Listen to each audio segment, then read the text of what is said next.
10 best scary movies that kids can watch. That sounds like an easy list, right? Like if you go on the internet, you'll see like a bunch of lists about kid horror movies, so obviously it's a really easy list to do.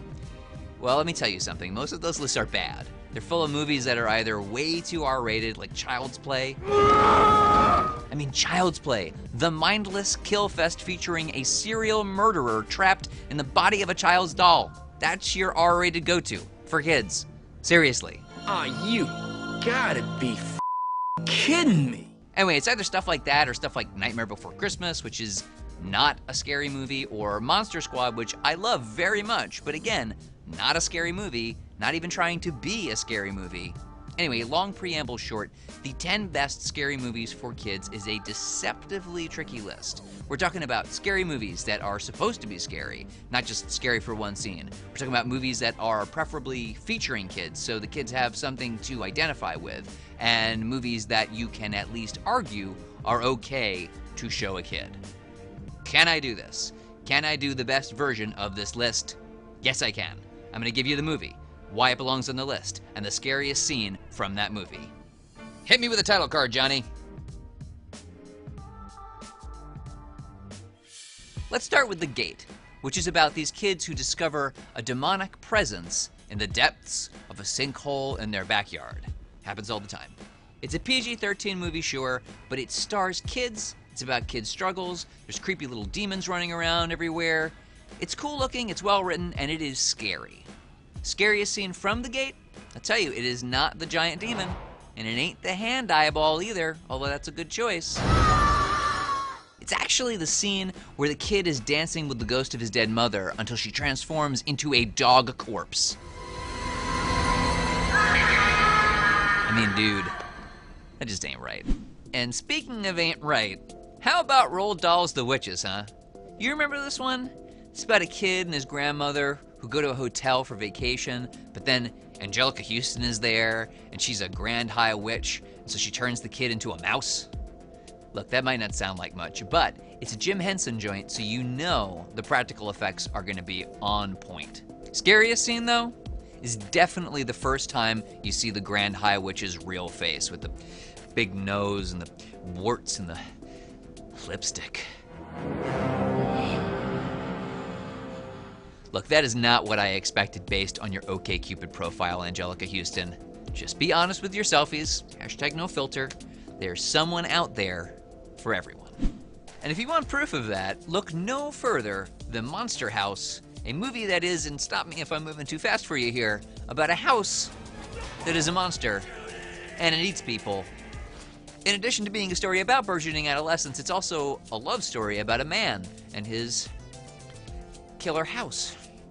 Scariest scene? Pretty much anything involving a house eating people is pretty freaky, so yeah, I think that'll do it. You know what's scarier than a monster house, though? A movie about a house full of spiders. Arachnophobia is one such film. You want the plot? I'm not gonna give it to you. It's about spiders, big ones, in a house. What else do you need to know? Scariest moment? I don't know.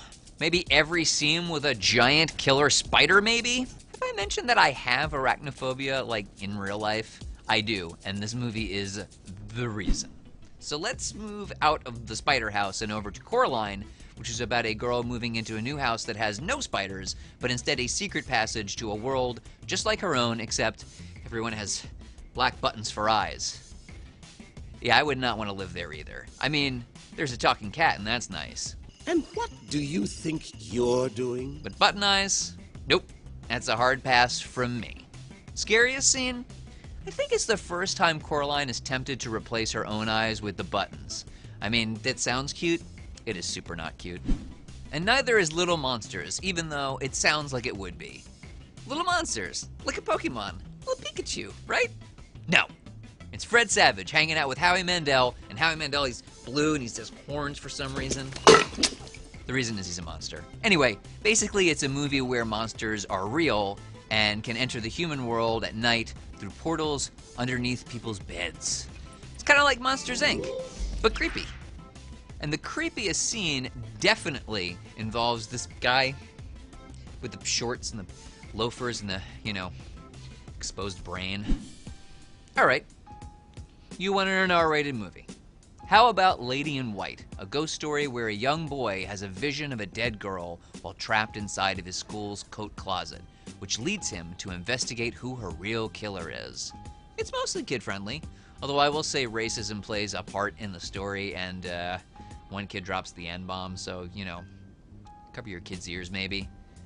Scariest moment, other than institutionalized racism, is the reveal of the killer and the whole last half hour of the movie, which I don't want to show you in case you've never seen Lady in White before. So here's a kid being strangled instead. It's pretty scary. Another haunting story about a missing child is The Watcher in the Woods, a movie starring Bette Davis. For real, Bette Davis and her eyes in this movie. And she's great. Although talented as she was, she could not play a 40 years younger version of herself, which she really wanted to do. And other than the ending, which is spooky as hell, Bette Davis not being able to make herself young and pretty anymore and knowing that she's at the end of her life is kind of low-key the saddest and most existentially dreadful thing on this whole list. Anyway, that's depressing. Let's talk about something nice, like Gremlins. I know. The lead in this movie is not a kid. But look, Corey Feldman is in it for like 15 minutes, and I'm gonna call that close enough. Can I hold him? Sure. Because it's Gremlins, and you can't not include a movie about adorable pets that turn into horrible monsters on a list like this. Unless that movie is Critters, or Ghoulies, or Feeders? Hobgoblins is right out. Basically, Gremlins is great, but no Gremlins imitators belong on this list. Scariest scene? I would say it's probably when the mom finds the open gremlin cocoons as a record starts to play on its own downstairs. It's one of those what you don't see is the scariest thing kind of deals. Also, as an adult, I am terrified at what a bad provider the dad is in this movie. Like, he's supposed to be an inventor, but he's terrible at his job. Like, how is his whole family not homeless right now? Just get a day job, man. Go to the office. What are you doing? All right. All the previous movies on the list were in no particular order, but this is definitely the number one. They're here. Poltergeist. Holy goddamn, is this movie ever the dictionary definition of a horror movie for the whole family? And of course, it's a Steven Spielberg joint. Who else could make a movie about a little girl being kidnapped by a malevolent force from beyond the grave into something wondrous, beautiful, and even kind of touching? And also, scary. Oh yeah, it is terrifying. I mean, I can't even pick a scariest scene in this movie.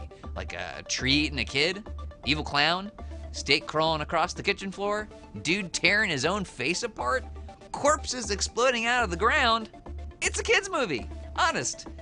The family pulls together, it survives, so it's heartwarming, like Mr. Rogers. But evil.